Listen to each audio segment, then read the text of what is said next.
Good morning students, welcome to Kalabharati Academy. Respiration 723 இதில் நம்ம புதுசாக ஒன்று பார்க்க போகிறோம். It's called Bohr effect and Haldane effect ஒன்று கொடுத்துருக்கோம். இந்த டிஸ்கஷனில் Bohr effect மட்டும் பார்க்கலாம். Bohr effectனா ஒரு சயின்டிஸ்ட் போர்ங்கிறவர் கண்டுபிடிச்சார் ஒரு effect.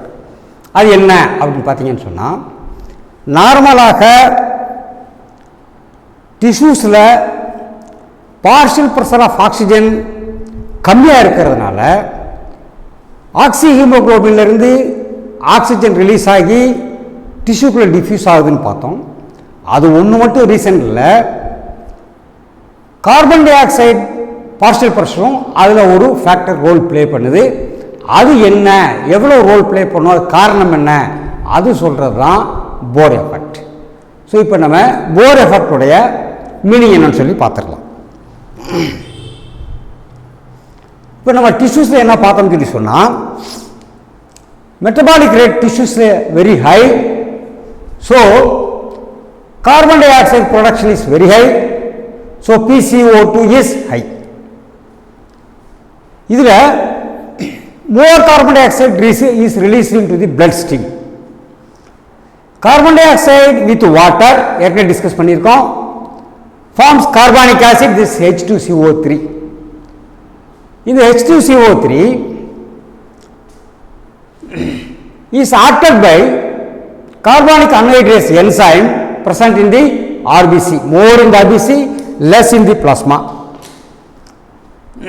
forming bicarbonate ions and hydrogen ions. Hydrogen ion means proton. It is a proton. Positively charged, it is a proton. Hydrogen ions. இது என்ன பண்ணுதுன்னா, it acidifies the blood. blood உடைய acidity கூட்டி அவனுடைய pH degrees பண்ணுது. அப்போ இப்படிப்பட்ட ஒரு விளைவு ஏற்படுத்துது. For example, carbon di oxide with water, carbonic anhydrase gives carbonic acid. இந்த carbonic acid மேல again carbonic anhydrase ஆட் பண்ணி hydrogen ions and bicarbonate produce பண்ணுது. This bicarbonate is released from the RBC into the blood plasma. ஒரு பக்கம் ஏற்கனவே பார்த்துட்டோம். இந்த hydrogen ions that acidifies the blood and அதனுடைய pH கீழே குறைச்சு கொண்டு போகுது. blood become acidic. இது நடக்கக்கூடாது. Release in the increase in the partial pressure of the carbon dioxide, இந்த decrease in the pH, that is increase of acidity decreases the affinity of the hemoglobin for oxygen. இதுதான் ஒரு புது கண்டுபிடிப்பு. என்ன கண்டுபிடிப்புன்னு சொன்னால், பிளட்டுடைய pH குறைய குறைய, அதாவது அதனுடைய அசிடிட்டி கூட கூட கூட ஆக்சிஜனும் ஹீமோகுளோபினும் காம்பினேஷனுடைய ஸ்ட்ரென்த் குறைஞ்சி இட் ரிலீஸ் மோர் ஆக்சிஜன். அப்போ என்ன ஆகுது, this carbon dioxide concentration, partial pressure of the carbon dioxide in tissues also enhances the dissociation of oxyhaemoglobin into oxygen and hemoglobin. அதான் ரியலி போர் எஃபெக்ட்னு சொல்லி நம்ம சொல்கிறது. இந்த போர் எஃபெக்டுடைய ரியாக்ஷன்ஸை நல்லா பார்த்தீங்கன்னு சொன்னால், இது ஒரு ஃபெசிலிட்டேஷன் கொடுக்குது, ஒரு நன்மையை கொடுக்குது. These facilitates releasing of oxygen from haemoglobin to the tissues. Partial pressure of O2 மட்டும் இல்லை, partial pressure of carbon dioxide also helps release of oxygen from hemoglobin to the tissues, thereby shifts the oxyhemoglobin dissociation curve to the right. அதோட meaning என்னன்னா, normal physiological கண்டிஷனில் partial pressure of ஆக்சிஜனில் கூட கூட கூட ஸ்டீப்பாக curve ஏறுது, அப்புறம் வளைஞ்சி 70க்கு மேலே போனோடனே ஸ்ட்ரெயிட் ஆகிடுதுன்னு பார்த்தோம். It is a sigmoid curve. அதில் இன்னொரு பாயிண்ட்டை, பார்ஷியல் ப்ரெஷர் ஆஃப் கார்பன் டை ஆக்சைடை உள்ளே இன்வால்வ் பண்ணிங்கன்னா we will find that same partial pressure of oxygen but higher the partial pressure of CO2ல more oxygen is released ங்கறத நம்மளால பார்க்க முடியும். So the curve is shifted to the right. இப்போ in areas where oxygen concentration is high, such as lungs oxygen concentration is very high. Binding of the oxygen causes hemoglobin to release the protons. இந்த protons என்கிறது என்னது? Hydrogen ions. எங்கே வந்துச்சு? டிஷ்யூஸில் இருந்து carbon di oxide உள்ளே எடுக்கும்போது carbonic ஆசிட்லேருந்து bicarbonate ஆகும், புரோட்டானாகவும் break ஆகி ஹைட்ரஜன் அயான்ஸாக பிரேக் ஆகி bicarbonates comes into the plasma and this protons remain in the combines with the haemoglobin and carried to the lungs. அந்த லங்ஸில் போய் இது ரிலீஸ் பண்ணுது. லங்ஸில் போய் இந்த protons again it is released. Protons recombine with bicarbonate. எங்க? பிளாஸ்மாவில் இருக்கக்கூடிய bicarbonate கூட ஆர்பிசியிலிருந்து release பண்ணப்பட்ட இந்த புரோட்டான் கம்பைன் பண்ணி என்ன கார்பன் டை ஆக்சைடாக மாற்றி எலிமினேட் பண்ணுது. தீஸ் அப்போசிங் டூ ட்ரெண்ட்ஸ், ஒன்று புரோட்டோனேஷன், இன்னொன்று டீப்ரோட்டோனேஷன். புரோட்டோனேஷன் of RBC happens in tissue level and deprotonation reaction occur at alveoli. அதையும் சொல்றோம். Where oxygen concentration is high, such as lungs, binding of oxygen causes hemoglobin to release the protons. அங்க போய் deprotonation ஆகுது. So another process, protonation and deprotonation. This also happens during gas exchanges. சரியா? இப்போ this effect of partial pressure of carbon dioxide on the oxyhemoglobin dissociation curve is called the Bohr-Small effect. This is called Bohr effect.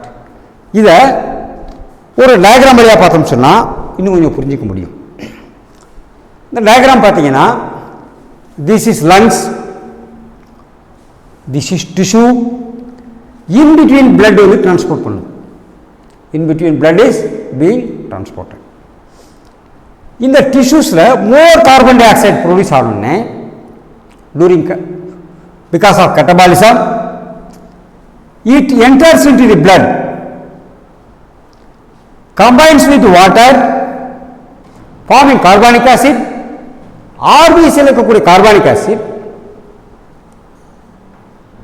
அதை break பண்ணி carbonic anhydrase அதை break பண்ணி bicarbonate அயானாகவும் hydrogen புரோட்டானாகவும் மாற்றும். Here it comes protonation. இந்த hydrogen ions are carried by haemoglobin to the alveoli. So hydrogen ion கான்சன்ட்ரேஷனும் oxygen ரிலீஸிங்க்கு ஒரு முக்கியமான ஃபேக்டராக இருக்கு. எங்க இருக்குன்னு சொன்னா இந்த haemoglobin more is the higher hydrogen ion concentration. இங்க ஹீமோகுளோபின் இருந்து ஆக்சிஜன் வெளியேறி டிஷ்யூக்குள்ள போக these hydrogen ions combine with the hemoglobin and carry to the alveoli. இது ஒரு ஃபேக்டர். அப்ப என்ன அர்த்தம்? More the carbon dioxide pressure, partial pressure, more is the hydrogen ion concentration, more is the release of oxygen. In the way partial pressure of CO2 also helps release of oxygen. ஏன் இந்த hydrogen ion concentration கூட blood உடைய pH decreases. Here blood becomes acidified. Under acidification hemoglobin oxygen combination kulla affinity kuranji oxygen is released more quickly. இதான் அதனுடைய reaction. இதை லங்ஸ்ல பார்த்தீங்கன்னு சொன்னா more is the oxygen. இப்போ இந்த ஹீமோகுளோபின் இந்த ஹைட்ரஜன் அயான்ஸ் இங்கே கொண்டு வந்துருச்சு, இது பைகார்பனேட் இங்கே கொண்டு வந்துருச்சு. இங்க ஆக்சிஜன் லெவல் PO2 அதிகம், PO2 அதிகமாக இருக்கிற இடத்துல வந்த உடனே இந்த ஹீமோகுளோபின் ஆக்சிஜனோட கம்பைன் ஆன உடனே இந்த protons, hydrogen ions are released. இந்த hydrogen ions blood plasma இருக்கக்கூடிய இந்த பைகார்பனேட்டோட கம்பைன் ஆகி வாட்டரா மாறி carbon di oxide is released into the alveoli. இதுதான் ஆக்சுவலி பிளட் டிரான்ஸ்போர்ட்ல மிக முக்கியமான ரோல் பிளே பண்ணுது.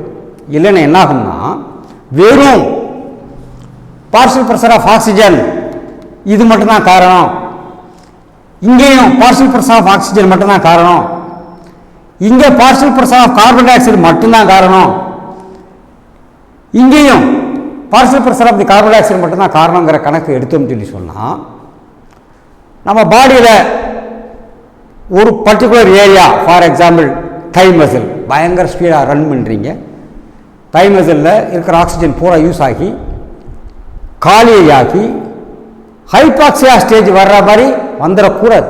So there shall be continuously supply.